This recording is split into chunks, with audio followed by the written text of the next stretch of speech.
চাঁদপুরে জাহাজে 7 জন নিহতের কারণ উদ্ঘাটন করতে পারেনি পুলিশ। 8 থেকে 9 জন হামলা চালায় আইন শৃঙ্খলা বাহিনীকে এমন তথ্য দিয়েছেন বেঁচে থাকা জুয়েল। আমরা সরকারের কাছে, প্রশাসনের কাছে আমরা এই নিরাপত্তাহীনতা থেকে মুক্তি চাই।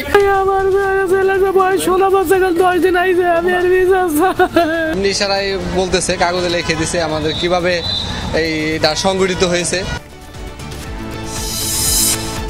আশুলিয়ায় শিক্ষার্থীদের পুড়িয়ে মারার মামলায় সাবেক এমপি সাইফুল ইসলাম ও 4 পুলিশ কর্মকর্তার বিরুদ্ধে ট্রাইব্যুনালে পরোয়ানা। শেখ হাসিনাকে ফেরত পেলে বিচারের পথ সুগম হবে। ঢাকা 19 আসনের সেই সময়ের যে এমপি ছিল সাইফুল ইসলাম, সে নিজ হাতে অস্ত্র নিয়ে গুলি বর্ষণ করেছে পুলিশের পাশাপাশি ছাত্রলীগকে নিয়ে। 17 বছর পর কারামুক্ত হলেন বিএনপি নেতা আব্দুস সালাম পিন্টু। গণহত্যার সাথে জড়িত সন্ত্রাসীদের জায়গা হবে না বিএনপিতে, ঠাকুরগাঁয়ে বললেন মির্জা ফখরুল।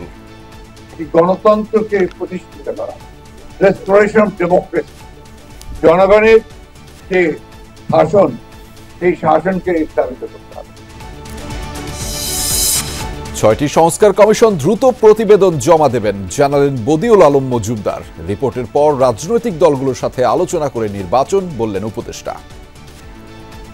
তখন যদি ওই সংস্কারগুলো করা হতো, গত কয়েক মাসের যে বিয়োগান্তক ইতিহাস, এটা হয়তো সৃষ্টি হতো। সংস্কারের যে এজেন্ডা সরকার নিয়েছে, তাতে আপনাদের সর্বাত্মক সহযোগিতা, মতামত এবং সমর্থন প্রত্যাশা করি। পদ্মা সেতু হয়ে খুলনা থেকে নতুন রুটে যাত্রীবাহী ট্রেন চলাচল শুরু। দ্রুত ঢাকায় পৌঁছাতে পেরে সন্তুষ্ট যাত্রীরা। ঢাকায় পৌঁছানোর পরে জ্যাম থাকে, তো এখানে সেই জ্যামটা থাকবে না। তাছাড়া এখানে ভাড়াটাও কম আছে। আমি অনেক সময় একটু লেট হলো ট্রেনে যাওয়ার চেষ্টা করি। জাহানাবাদ এক্সপ্রেস হওয়াতে তো আমরা 3 ঘন্টা 4 ঘন্টায় ঢাকা চলে যেতে পারতেছি। খ্রিস্ট ধর্মাবলম্বীদের সবচেয়ে বড় ধর্মীয় অনুষ্ঠান ক্রিসমাস কাল। কোনো নিরাপত্তা ঝুঁকি নেই বলছে পুলিশ। দেশের বাইরেও আনন্দ উদযাপনে বর্ণাঢ্য প্রস্তুতি।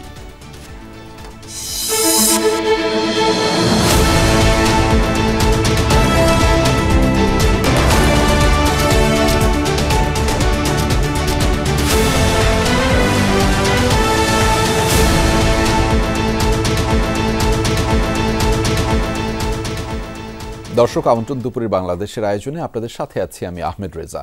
এতক্ষণ শিরোনাম দেখছিলেন। চাঁদপুরে জাহাজে 7 মার্ডারের ঘটনায় এখনও কিনারা পায়নি নৌ পুলিশ। তবে এই ঘটনায় তদন্ত শুরু করেছে বাহিনীটি। এরই মধ্যে নিহতদের পরিচয় শনাক্ত হয়েছে। ময়না তদন্ত শেষে স্বজনদের কাছে মরদেহগুলো হস্তান্তর করা হচ্ছে। এর আগে মরদেহ নিতে বিভিন্ন জেলা থেকে চাঁদপুর সদর হাসপাতালে পৌঁছান নিহতদের পরিবারের সদস্যরা। এদিকে 7 নৌ শ্রমিক কর্মচারী হত্যার ঘটনায় বিক্ষোভ কর্মসূচি পালন করেছে নৌযান শ্রমিকরা। সুষ্ঠু তদন্তের মাধ্যমে দোষীদের আইনের আওতায় এনে দৃষ্টান্তমূলক শাস্তির দাবি জানিয়েছেন তারা। গতকাল মেঘনা নদীর মাঝিরঘাট এলাকায় নোঙর করা সারবাহী লাইটার জাহাজ এমভি আল বাখেরা থেকে 7 জনের গলাকাটা মরদেহ উদ্ধার করে কোস্টগার্ড। তবে এখনও হত্যাকাণ্ডের মূল কারণ বা মোটিভ সম্পর্কে কিছু জানায়নি পুলিশ। উদ্ধার করতে পারেনি স্পষ্ট কোনো সূত্র।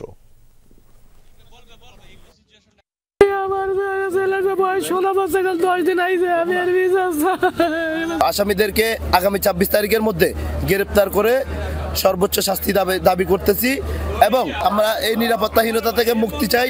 যদি এই খুনিগুলারে অ্যারেস্ট করা না হয়, তাহলে রাত 12:01 থেকে সারা বাংলাদেশের নৌযান শ্রমিক কর্মবিরতিতে পালন করবে। দর্শক, এ বিষয়ের বিস্তারিত আপনাদেরকে জানাতে চাই। সেটি জানাতে চাঁদপুর থেকে যুক্ত রয়েছেন আমাদের সহকর্মী তাজনুর ইসলাম। তার মাধ্যমে জানাবো সেই ঘটনার বিস্তারিত। তাজনুর, মরদেহ হস্তান্তর প্রক্রিয়ার সবশেষ কি তথ্য রয়েছে আপনার কাছে সেটি জানাবেন। একই সাথে মামলা দায়ের বা হত্যার মোটিভ সম্পর্কে কোনো ধরনের অগ্রগতি আছে কিনা, পুলিশ কি বলছে মূলত? প্রথম প্রশ্নের উত্তর দিয়ে শুরু করতে চাই।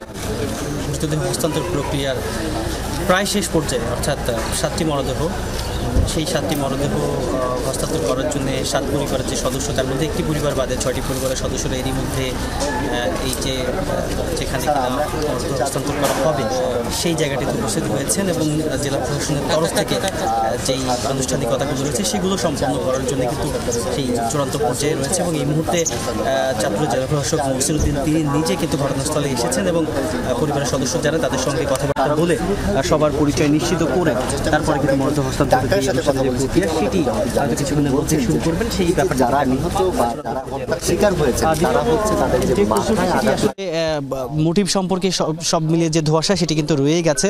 এখন পর্যন্ত যে সমস্ত আইনশৃঙ্খলা বাহিনীর যে সংস্থাগুলো তদন্ত কাজের সঙ্গে বা তদন্ত কাজ চালিয়ে যাচ্ছেন সেইটি নিয়ে তারা আসলে আনুষ্ঠানিকভাবে কোনো কথা এখনই বলেননি। মামলার যেই সার্বিক যে তথ্য, মামলা দায়েরের একটি কথা, হাইমচর থানায় একটি মামলা হওয়ার কথা, সেই মামলাটি আসলে কে দায়ের করবেন, পরিবারের তরফ থেকে হবে কিনা কিংবা যে জাহাজ মালিক তার তরফ থেকে হবে কিনা সেটি নিয়ে এখন পর্যন্ত কোনো সিদ্ধান্ত হয়নি। সব মিলিয়ে মামলা দায়েরের যে ব্যাপারটি সেটিও খানিকটা প্রলম্বিত হচ্ছে, সেটি কিন্তু বলাই যায়। সব মিলিয়ে আসলে এখনও সেই হত্যার যে মোটিভ কিংবা সূত্র সেটি নিয়ে যেমন আনুষ্ঠানিক কোনো তথ্য নেই, সেটি যেমন একটি বিষয়। আরেকটি বিষয় হচ্ছে যে সব মিলিয়ে যেই হস্তান্তরের যে প্রক্রিয়া সেটি হয়তো কিছুক্ষণের মধ্যেই সম্পন্ন হবে তেমনটি কিন্তু এই যে ডিসি যিনি রয়েছেন তিনি কিন্তু এরই মধ্যে গণমাধ্যমে কথা বলতে শুরু করেছেন। হয়তো তার কাছ থেকে সেই সবশেষ তথ্য সেটি হয়তো কিছুক্ষণের মধ্যে আমরা জানতে পারবো। রেজা, সেই সবশেষ তথ্যগুলো আপনার মাধ্যমে পরবর্তীতে জনগণকে জানিয়ে দিতে পারবো। ধন্যবাদ তাজনুর আমাদের সাথে যুক্ত হবার জন্য। এদিকে চাঁদপুরে 7 নৌ শ্রমিক খুনের ঘটনায় আহত জুয়েল রানার অবস্থা এখন কিছুটা আশঙ্কামুক্ত। চিকিৎসা নিচ্ছেন ঢাকা মেডিকেলে। তার শ্বাসনালী কেটে গেলেও শ্বাস নেওয়ার জন্য কৃত্রিম নল লাগানো হয়েছে বলে জানিয়েছেন চিকিৎসকরা। কথা বলতে না পারলেও উদ্ধার হবার পর জুয়েল নৌপুলিশের ঘটনার বর্ণনা লিখে দিয়েছিলেন। জানিয়েছেন দুর্বৃত্তরা 7 থেকে 8 জনের দল ছিল। রাত 3টায় চাঁদপুরের নোঙর করার পর ঘুমানোর জন্য প্রস্তুতি নিচ্ছিলেন তারা। রাত 4টার দিকে কেবিনের দরজায় নক করে দুর্বৃত্তরা। দরজা খোলার সাথে সাথেই জুয়েলের গলায় ছুরি চালান তারা। শ্বাসনালী কেটে গেলে অজ্ঞান হয়ে যান জুয়েল।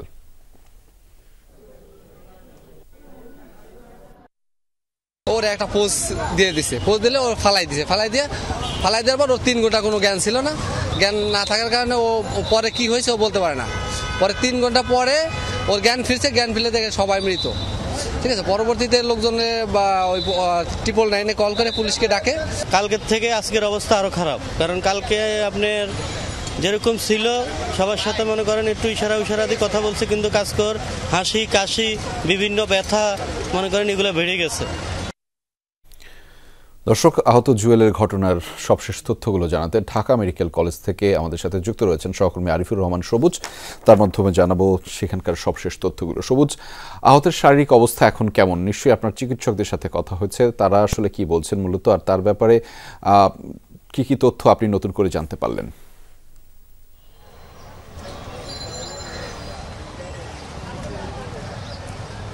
রেজা, মূলত সর্বশেষ যে পরিস্থিতি, এখানে একমাত্র সাক্ষী কিন্তু এই জুয়েল রানা এবং তার চিকিৎসার জন্য সর্বোচ্চ চেষ্টাটা করা হচ্ছে। এবং চিকিৎসকরা যেটি বলছেন, জুয়েল রানা এখনকার যে অবস্থা তাতে বলা যায় যে তিনি আশঙ্কামুক্ত। তার শ্বাসনালীতে একটি অপারেশন করা হয়েছে গতকালকে রাতেই এবং সেখানে একটি কৃত্রিম নল লাগানো হয়েছে। সেই নলের মাধ্যমে তিনি শ্বাস প্রশ্বাস নিতে পারছেন। কিন্তু যেহেতু আজকে তার কিছুটা কাশি বেড়ে গিয়েছে, সেই কারণে তিনি এই হাঁচি কাশির সময় কিছুটা সমস্যার সম্মুখীন হচ্ছেন। কিন্তু এর বাইরে সেই ইশারায় যারা এখানে আত্মীয় স্বজন আছেন তাদের সঙ্গে কথা বলতে পারছেন। কিছুক্ষণ আগে তার যে শ্বাসনালীতে মূলত অপারেশনটি হয়েছে সেখানে ড্রেসিংও করা হয়েছে। সব মিলিয়ে বলা যায় যে কয়েকদিনের মধ্যেই তার যে বর্তমান অবস্থা সেই অবস্থার আরও কিছুটা উন্নতি হবে এবং তিনি স্বাভাবিকভাবে কথা বলতে হয়তো কিছুদিন সময় লাগবে, কিন্তু সেটি খুব দ্রুততার সাথে সেটি করতে পারবেন। এবং এটি করতে পারলে মূলত ঘটনার যে মোটিভ, এখন পর্যন্ত তিনি হয়তো হাতে লিখে ঘটনার বর্ণনা করেছেন, করেছেন, কিন্তু সেখানে আসলে যেহেতু এত বড় একটি নৃশংসতম হত্যাকাণ্ড তার সামনে চোখের সামনে ঘটেছে, তিনিও কিছুটা বর্তমান যে অবস্থা তার সেন্সও ওইভাবে ফিরে আসেনি। সেক্ষেত্রে সঠিকভাবে তার চিকিৎসা করিয়ে যদি এই সঠিক পরিচর্যা করা হয়, হয়তো কিছুদিনের মধ্যে এই ঘটনার বিস্তারিত তিনি যে মোটিভ, সেই মোটিভটি সম্পর্কে পুলিশকে জানাতে পারবেন। সেই খবর বিস্তারিত আপনার মাধ্যমে জানছিলাম। ধন্যবাদ সবুজ আমাদের সাথে যুক্ত হওয়ার জন্য। দর্শক, 5 আগস্ট আশুলিয়ায় 6 শিক্ষার্থীর মরদেহ পুড়িয়ে ফেলার ঘটনায় দায়ের করা মামলায় ঢাকা 19 আসনের তৎকালীন সংসদ সদস্য সাইফুল ইসলাম সহ 4 পুলিশ কর্মকর্তার বিরুদ্ধে গ্রেফতারি পরোয়ানা জারি করেছেন আন্তর্জাতিক অপরাধ ট্রাইব্যুনাল। মঙ্গলবার ট্রাইব্যুনালের চেয়ারম্যান বিচারপতি গোলাম মুর্তুজা মজুমদারের নেতৃত্বে 3 সদস্যের ট্রাইব্যুনাল এই আদেশ দিয়েছেন। প্রসিকিউশন ও তদন্ত সংস্থার আবেদনের প্রেক্ষিতে এই আদেশ দেন ট্রাইব্যুনাল। পরে গণমাধ্যমকে ট্রাইব্যুনালের প্রধান প্রসিকিউটর তাজুল ইসলাম বলেন, 5 আগস্টে 6 শিক্ষার্থীকে গুলি করে হত্যার পর পরিকল্পিতভাবে লাশ পুড়িয়ে দেওয়া হয়েছে। এই ঘটনায় সাভার আশুলিয়ার তৎকালীন সংসদ সদস্য সাইফুল ইসলামের সম্পৃক্ততা পাওয়ায় তার বিরুদ্ধে গ্রেফতারি পরোয়ানা চাওয়া হয়েছে। এছাড়া নাম গোপন রেখে আরও 4 পুলিশ কর্মকর্তার বিরুদ্ধেও গ্রেফতারি পরোয়ানা জারি করা হয়েছে। 26 জানুয়ারি গ্রেফতারি পরোয়ানা তামিলের বিষয়ে শুনানির দিন ধার্য করা হয়েছে। আরেক প্রশ্নের জবাবে চিফ প্রসিকিউটর বলেন, সাবেক প্রধানমন্ত্রী শেখ হাসিনাকে ফিরিয়ে আনা গেলে বিচার কাজ আরও সহজ হবে। আশুলিয়া এলাকায় এই ঘটনার সময়ে গুলিবর্ষণের সাথে ঢাকা 19 আসনের সেই সময়ের যে এমপি ছিল সাইফুল ইসলাম, সে নিজ হাতে অস্ত্র নিয়ে গুলিবর্ষণ করেছে পুলিশের পাশাপাশি ছাত্রলীগকে নিয়ে। তিনি সহ এই লাশ পোড়ানোর ঘটনার সাথে সেই সময় কর্মরত 4 জন পুলিশ অফিসারকে আমরা শনাক্ত করেছি। এই 4 জন আর সাইফুল ইসলাম ঢাকা 19-এর এমপি সেই সময়ের, তার বিরুদ্ধে আমরা গ্রেপ্তারি পরোয়ানা জারির জন্য আবেদন করেছিলাম। আদালত গ্রেপ্তারি পরোয়ানা জারি করেছেন আজকে, বলেছেন ইমিডিয়েটলি তাদেরকে অ্যারেস্ট করে আদালতে সোপর্দ করার জন্য। ছাত্র জনতার আন্দোলনে নিহতের ঘটনায় আশুলিয়া থানায় দায়ের হওয়া কয়েকটি মামলা প্রশ্নবিদ্ধ। একটি ঘটনায় পরিবারের অজান্তে মামলা দায়ের করেছে অন্য কেউ। আরেকটি ঘটনায় 2 জন নিহতের ক্ষেত্রে পৃথক 4টি মামলা হয়েছে। বাদী স্বজনরাই মামলা বাণিজ্য আর আর্থিক লেনদেনের জন্যই একই ঘটনায় পৃথক মামলা উঠেছে এমন অভিযোগ। দালাল চক্রের কারণেই এমনটা ঘটছে স্বীকার করল পুলিশও। বগুড়ার সহকর্মী মেহেরুল সুজনের সহযোগিতায় আরও জানাচ্ছেন মাহফুজুর রহমান নিপু। ছোট ছেলের লেখাপড়ার জন্যই ছিলেন আশুলিয়ায়। ছাত্র জনতা আন্দোলনে বুলেটের আঘাতে সন্তানের মৃত্যুর পর আশুলিয়া ছেড়ে বগুড়ায় বড় ছেলের কাছে চলে যান বাবা মা। তবে ছেলে সাবুরের স্মৃতি তাড়িয়ে ফিরে তাদের। আশুলিয়া থানায় ভ্যানের উপর মরদেহ তোলার ভিডিও তোলপাড় সৃষ্টি করে দেশ জুড়ে। সেই ভ্যানেই ছিল 10ম শ্রেণীর শিক্ষার্থী আসাবুরের মরদেহ। 5 আগস্ট গুলিতে নিহত হন সাবুর। ছেলে হত্যার বিচার পাওয়া নিয়ে সংশয়ে পরিবারটি। আশুলিয়া থানায় মামলা করতে গিয়ে দেখেন সাবুরের চাচাতো ভাই পরিচয়ে আগেই মামলা করেছেন শাহিদ হাসান নামের এক যুবক। সাবুরের পরিবার বলছে বাদীকে চেনেন না তারা। পরে তাদের মামলাও নেয় পুলিশ। আমরা যেখানে থাকি ওইখান থেকে একজন মামলা করেছে, ছেলেকে আমরা চিনি না, খুঁজো পাইনি, শুধু আমার নামটাই বানান ঠিক লেগছে। আর বাবার আমাদের দেশের সম্পূর্ণ ভুলভালতি দিয়ে করছে, 119 জনের নাম দিয়ে। একটা মামলা বাণিজ্য করার জন্য এর পিছনে মামলাপতি মনে করেন যে 1 লাখ বা 2 লাখ টাকা করে নিয়ে সে মানে রাতারাতি কোটিপতি হতে চাইছে। কোনো নিরাপদ লোক যাতে মানে না হয়, ভোগান্তির শিকার না হয়, এটা আমি চাই। 5 আগস্টেই বাইপাইলে গুলিতে নিহত হন সুমন ইসলাম ও তৌহিদুর রহমান।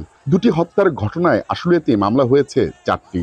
সুমন হত্যার ঘটনায় প্রথমে মামলা করেন তার মামা, পরে মা। আর তৌহিদুর হত্যাকাণ্ডের প্রথমে মামলা করেন স্ত্রী, পরে তৌহিদুরের ভাইও। একাধিক মামলা কেন হচ্ছে তার আরেকটি কারণ জানালেন আন্দোলনে নিহত আরেকজনের বাবা। টার্মিনালের মামলাটাই আমার আসল ছিল, ওইটাই আমি করছি। পরে এইটা আবার করা লাগছে, এখানে এলাকার নেতা মেতারা বলছে যে আপনারা এখানে মামলাটা করেন, করলে ভালো হবে। সাভার থানার ভিতরে 80 জন যে ওনারা নাম দিল, কারে কারে দিল এটা আমরা সঠিক জানি না। আইনজীবীরা বলছেন এভাবে মামলার কারণে বিচার প্রক্রিয়া বাধাগ্রস্ত হবে। এই সকল মামলা আমাদের প্রকৃত মামলাকে দুর্বল করে দিবে। সুতরাং পুলিশ অফিসারদের এই বিষয়ে অনেক সতর্ক হওয়া উচিত। মামলা গ্রহণ করার আগে এই সকল বিষয় যাচাই বাছাই করা উচিত। পুলিশও বলছে ছাত্র জনতা আন্দোলনে নিহতদের নিয়ে মামলা বাণিজ্য করতে সক্রিয় ছিল দালাল চক্র, তাই বিষয়গুলো তারা খতিয়ে দেখছে। এই দালাল চক্ররা ব্যবসা করার জন্য বা বিভিন্ন লোকজনকে আসামি বানায়া তাদের কাছ থেকে একটা মানে অনৈতিক সুবিধা পাওয়ার জন্য হয়তো বিজ্ঞ আদালতে পিটিশন দাখিল করেছে, সেটা বিজ্ঞ আদালত থেকে থানাকে মামলা রেকর্ড করতে বলেছে। এরকম কিছু কিছু জায়গায় আছে। একই রকমের ভিকটিম রেখে যদি দুইটা বাদী হয় তাহলে নিকটাত্মীয় দেখা হয়, আর দ্বিতীয়ত যদি নিকটাত্মীয় না থাকে তাহলে যেটা আগে হয়েছে সেটাকেই গ্রাহ্য করা হয়। আইনি ফাঁকফোকরে জুলাই আগস্ট গণহত্যায় জড়িতরা যেন কোনোভাবে পার না পায়, সেজন্য সংশ্লিষ্টদের সতর্ক থাকার তাগিদ ভুক্তভোগী পরিবারগুলোর। মাহফুজুর রহমান নিপু, যমুনা নিউজ, সাভার। 17 বছর পর কারাগার থেকে মুক্তি পেয়েছেন বিএনপির ভাইস চেয়ারম্যান এবং সাবেক উপমন্ত্রী আব্দুস সালাম পিন্টু। সকালে গাজীপুরের কাশিমপুর কারাগার থেকে ছাড়া পান তিনি। এর আগে তার মুক্তির কাগজ কারাগারে পৌঁছায়। যাচাই বাছাই শেষে তাকে মুক্তি দেয় কারা কর্তৃপক্ষ। 21 আগস্ট গ্রেনেড হামলা মামলায় ফাঁসির দণ্ডপ্রাপ্ত আসামি ছিলেন পিন্টু। 2008 সালের জানুয়ারি মাস থেকে তিনি কারাবন্দী ছিলেন। সম্প্রতি তিনি এই মামলায় খালাস পেয়েছেন। সরাসরি জিয়াউর রহমানের সমাধিতে যাবেন তিনি।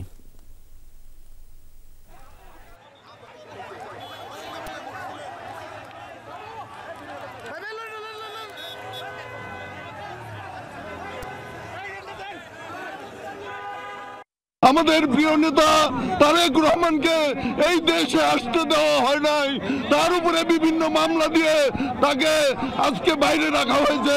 আমি আশা করি আপনারা ধৈর্য ধারণ করবেন। আমরা বিএনপি এবং অঙ্গ সংগঠনের সমস্ত নেতা কর্মীরা আমরা যাতে তারেক রহমানের যে নির্দেশ সেই নির্দেশ বাস্তবায়ন করতে পারি, সেই দিকে আপনারা লক্ষ্য রাখবেন।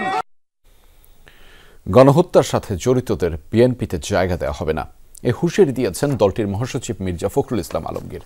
সকালে ঠাকুরগাঁও প্রেস ক্লাব চত্বরে জেলা বিএনপির উদ্যোগে অসহায় ও দরিদ্রদের মাঝে কম্বল বিতরণ করা হয়। সেখানে জেলা ও পৌর বিএনপির নেতাকর্মীরা উপস্থিত ছিলেন। অনুষ্ঠানে বিএনপি মহাসচিব বলেন, দুর্নীতি ও ফ্যাসিবাদ থেকে উত্তরণের একমাত্র উপায় গণতন্ত্র প্রতিষ্ঠা করা। জনগণের শাসন প্রতিষ্ঠিত করতে তাগিদ দিয়েছেন তিনি। সন্ত্রাসের সাথে জড়িতদের বিএনপিতে না নেয়ার বিষয়েও দলের প্রতিটি সেক্টরের নেতাকর্মীদের নির্দেশনা দেয়া আছে বলেও জানিয়েছেন মির্জা ফখরুল। সরকারের ব্যাপারে এগিয়ে আসবেন। দুর্নীতি ফ্যাসিবাদ থেকে উত্তরণ একমাত্র উপায় হচ্ছে এটি গণতন্ত্রকে প্রতিষ্ঠিত করা, রেস্টোরেশন অফ ডেমোক্রেসি। জনগণের যে শাসন সেই শাসনকে স্থাপিত করতে হবে। 15 বছরে দেশে গুম ও হত্যার শিকার হাজারো মানুষের খবর পাওয়া যাচ্ছে না, এমনটাও জানিয়েছেন জামাত ইসলামের আমির ডাক্তার শফিকুর রহমান। 1.5 যুগ পর গাইবান্ধায় কর্মী সম্মেলন করছে দলটি। এতে যোগ দিয়ে আমির বলেন, শেখ হাসিনা সরকারের আমলে দফায় দফায় অত্যাচার জুলুম হয়েছে। 2006 সালে লগি বৈঠার তাণ্ডব চালিয়ে আওয়ামী লীগ সরকার 54 জন মানুষকে খুন করেছে। পিলখানা হত্যাকাণ্ডের তদন্ত রিপোর্ট আলুর মুখ দেখেনি।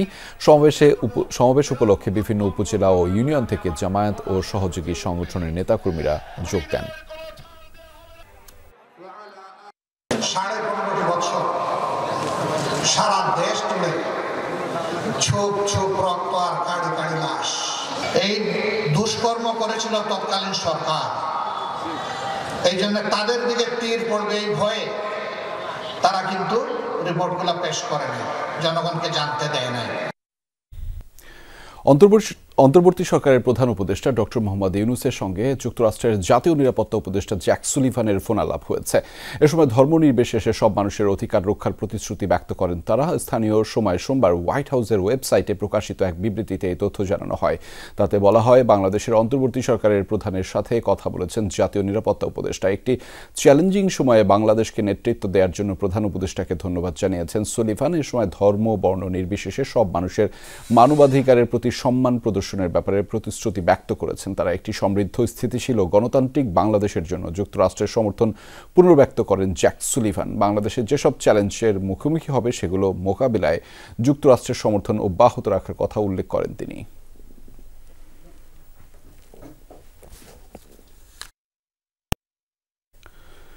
6টি সংস্কার কমিশন শিগগিরই তাদের প্রস্তাব জমা দেবে, এমনটা জানিয়েছেন নির্বাচন ব্যবস্থা সংস্কার কমিশনের প্রধান ডক্টর বদিউল আলম মজুমদার। সকালে সিডাপ মিলনায়তনে গণতান্ত্রিক পুনর্গঠনের জন্য সংলাপ জনপ্রশাসন শীর্ষক সেমিনারে কথা বলেছেন তিনি। জানিয়েছেন, সংস্কার কমিশনগুলো প্রস্তাব জমা দেওয়ার পর বল অন্যদের কোর্টে চলে যাবে। তিনি বলেন, প্রস্তাবনা জমা দেওয়ার পর মূল কাজ সরকার, নির্বাচন কমিশন ও রাজনৈতিক দলের। জনপ্রশাসন জনগণের প্রশাসন হওয়া উচিত, এই মন্তব্য করেন সংস্কার কমিশন প্রধান। বলেন, আবার আর যাতে স্বৈরতন্ত্র না হয় তার জন্য সংস্কার প্রয়োজন। 2007-8 সালের মতো সংস্কার যাতে গালিতে পরিণত না হয় সে লক্ষ্যে কাজ করা হচ্ছে বলেও জানিয়েছেন তিনি। এ সময় এই সরকার সফল হতে পারে কিনা সে বিষয়ে শঙ্কা প্রকাশ করেন গণফোরামের নেতা সুব্রত চৌধুরী। সংস্কার কমিশন শিগগিরই আমরা আমাদের প্রস্তাব দেব। তো এরপরে বলটা কিন্তু অন্যদের কোর্টে, একটা হলো সরকারের কোর্টে, আরেকটা হলো রাজনৈতিক দলদের কোর্টে, আরেকটা হবে নাগরিকদের কোর্টে। এবং আমাদের ক্ষেত্রে নির্বাচনী সংস্কারের ব্যাপারে আরেকটা গুরুত্বপূর্ণ অংশীজন আছে নির্বাচন কমিশন। তো বলটা হবে তাদের কোর্টে। তারা কিভাবে খেলবে তার উপর নির্ভর করবে যে কিভাবে আমাদের ভবিষ্যৎ, কি রকম ভবিষ্যৎ আমাদের জন্য অপেক্ষা করছে।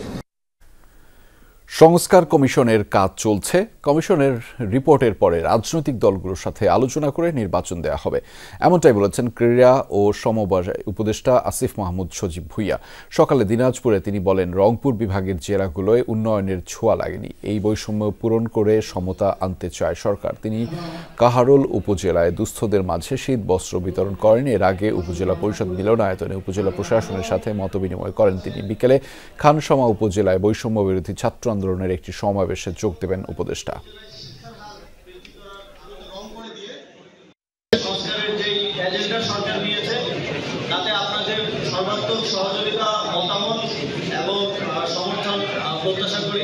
সরকারি সকল দপ্তর, সকল সংস্থায় যেভাবে দুর্নীতি হয়েছে, যেভাবে প্রতিষ্ঠানগুলোকে ধ্বংস করা হয়েছে, বাংলাদেশে নতুনভাবে করতে হলে সবকিছুকে আবার পুনর্গঠন করতে হবে।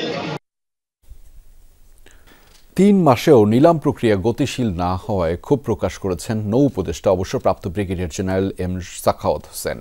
সকালে চট্টগ্রাম বন্দরের বিভিন্ন শেড পরিদর্শন করেন তিনি। এ সময় কাস্টমস কর্মকর্তাদের আগামী মাসের মধ্যে কার শেডে থাকা 186টি গাড়ি নিলাম করার নির্দেশনা দিয়েছেন তিনি। অকশন গোলায় থাকায় বিভিন্ন কন্টেইনার ফেব্রুয়ারির মধ্যে নিলাম সম্পন্ন করতে বলেন নৌ উপদেষ্টা। বন্দর ও কাস্টমস ঘিরে নানা অনিয়মের অভিযোগ তদন্তেরও নির্দেশ দিয়েছেন এম সাখাওয়াত হোসেন।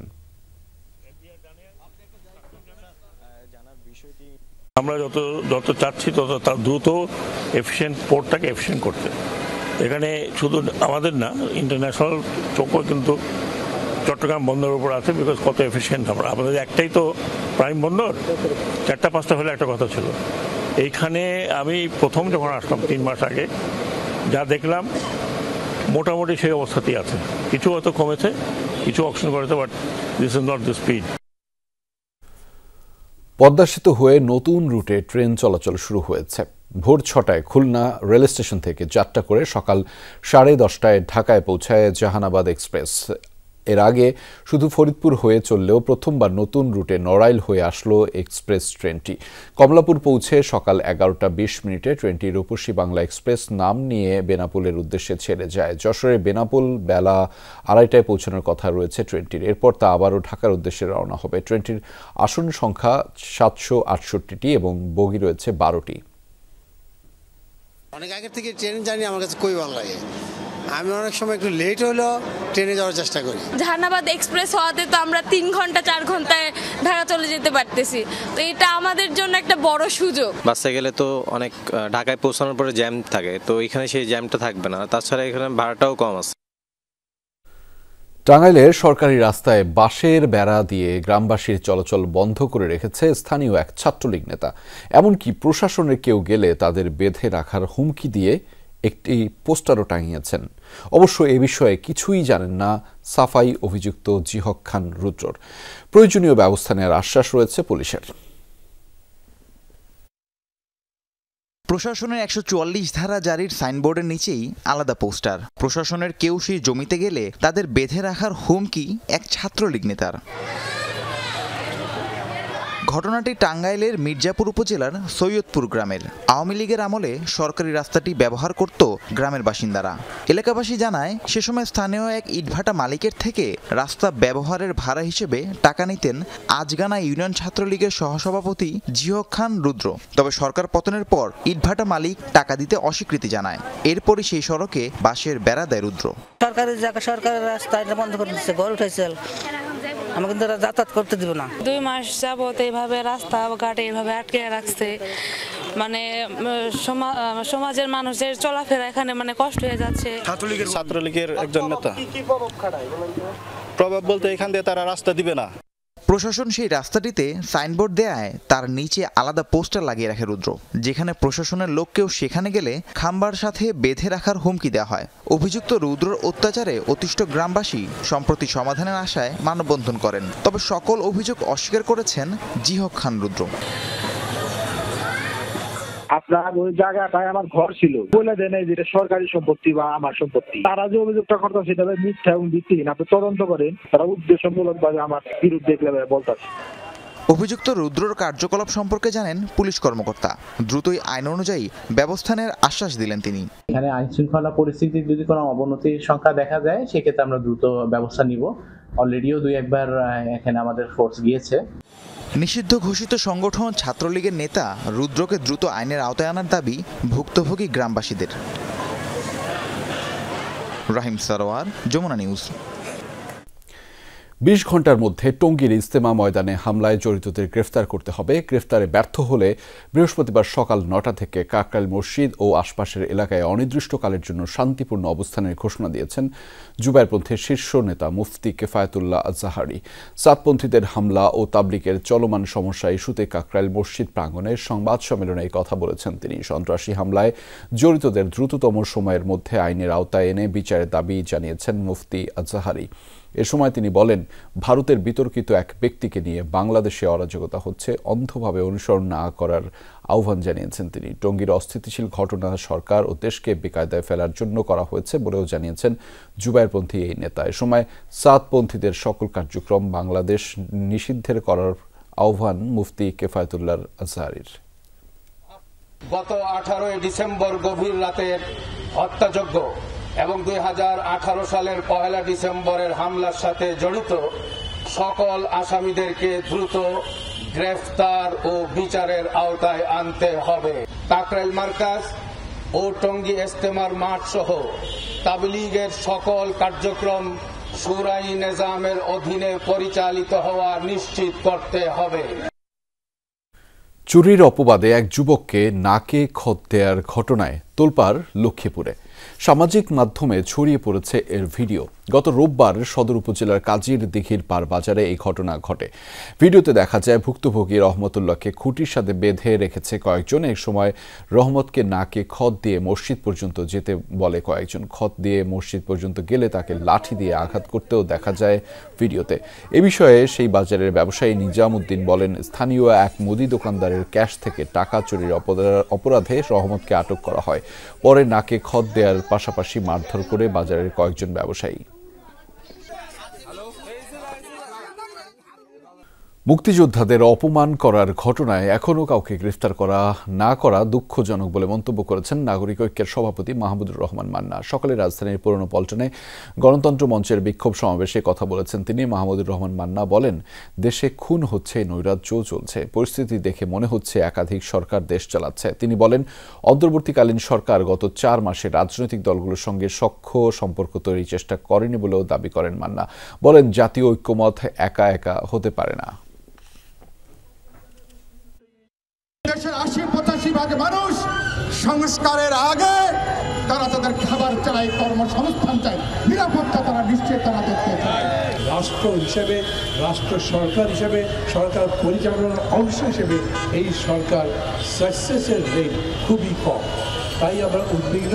আমরা বলতে চাই, আমরা আপনাদেরকে সতর্ক করছি। কক্সবাজারের উখিয়ায় রোহিঙ্গা ক্যাম্পে আগুন লেগেছে। দুপুর 1টার দিকে কুতুপালং ক্যাম্পের একটি অংশে আগুনের সূত্রপাত হয়। আগুন নিয়ন্ত্রণে ফায়ার সার্ভিসের 4টি ইউনিট কাজ করছে। আগুনের তীব্রতা বেশি হওয়ায় নিয়ন্ত্রণে কিছুটা বেগ পেতে হচ্ছে। তাৎক্ষণিকভাবে ক্ষয়ক্ষতির পরিমাণ বা হতাহতের কোনো খবর এখন পর্যন্ত পাওয়া যায়নি। কিভাবে ঠিক আগুন লেগেছে তাও জানা যায়নি। শেষ খবর পাওয়া পর্যন্ত আগুন এখনও জ্বলছে।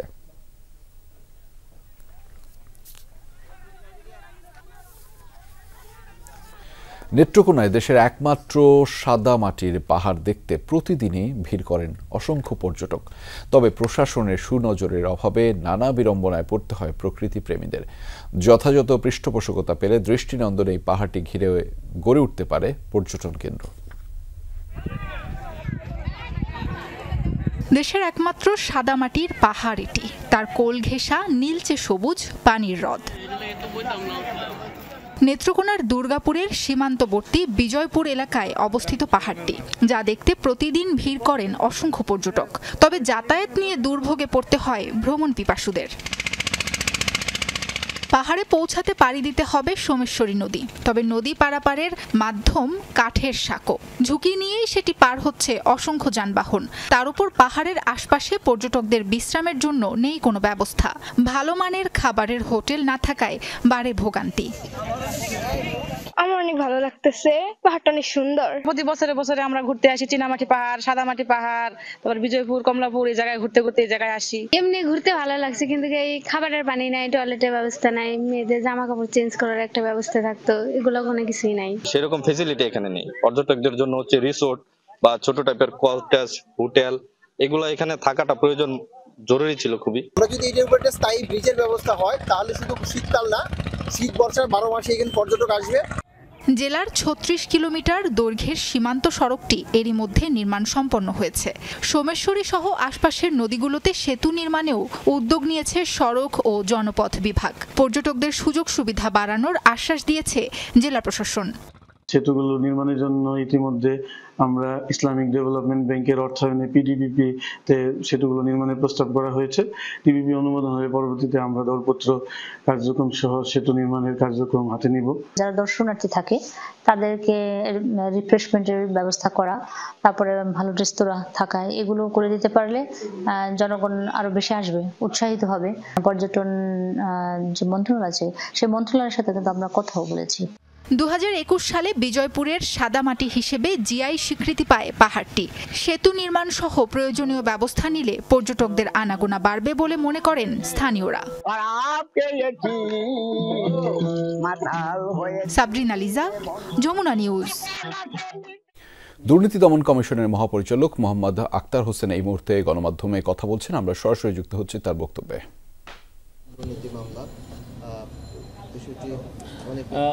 এই ধরনের কোনো সিদ্ধান্তের বিষয়ে আমার জানা নেই। আমরা এই বিষয়ে কোনো সিদ্ধান্ত হলে নিশ্চয়ই আপনারা জানতে পারবেন। পদ্মা সেতু কি কোনো সিদ্ধান্ত হয়েছে কিনা এটা কি জানা আছে কিনা আপনার? না, এই সংক্রান্ত কোনো তথ্য আমার কাছে নেই। আচ্ছা, আরেকটা যে কোনো সিদ্ধান্ত হোক আমরা অবশ্যই আপনাদের সাথে সেগুলো শেয়ার করব। আচ্ছা, আরেকটা বিষয় হচ্ছে সাবেক প্রধানমন্ত্রী শেখ হাসিনার 8টি প্রকল্পে 21,000 কোটি টাকা অনিয়মের একটা তদন্ত অনুসন্ধান কমিটি গঠন করছে দুদক। বিভিন্ন জায়গায় চিঠি দিয়েছে, একটু যদি বলতেন এটা ঠিক আছে কিনা এবং চিঠিগুলো কেন দিয়েছে, কি তথ্য আপনারা নিতে চাচ্ছেন আসলে? এই বিষয়ে ইতিপূর্বে আমরা আপনাদেরকে ব্রিফ করেছি। এটা অনুসন্ধান কমিটি গঠন করা হয়েছে এবং অনুসন্ধান দলের সদস্যরা দালিলিক প্রমাণাদি সংগ্রহের জন্য বিভিন্ন দপ্তরে পত্র লিখছেন। এটা তাদের অনুসন্ধান কাজের অংশ। দর্শক, আমরা গণমাধ্যমে ব্রিফ করছিলেন দুদক মহাপরিচালক, আমরা সেই বক্তব্যে ছিলাম। শুরু হয়ে গেছে বড়দিনের ক্ষণগণনা। খ্রিস্টান ধর্মাবলম্বীদের সবচেয়ে বড় ধর্মীয় উৎসবকে ঘিরে পাবনার পল্লীগুলোয় উৎসবের আমেজ এখন চলছে। উদযাপনের নানামুখী প্রস্তুতি, গির্জায় আলোকসজ্জা, ক্রিসমাস ট্রি সাজানো সহ ব্যস্ত সময় পার করছেন খ্রিস্ট ধর্মাবলম্বীরা।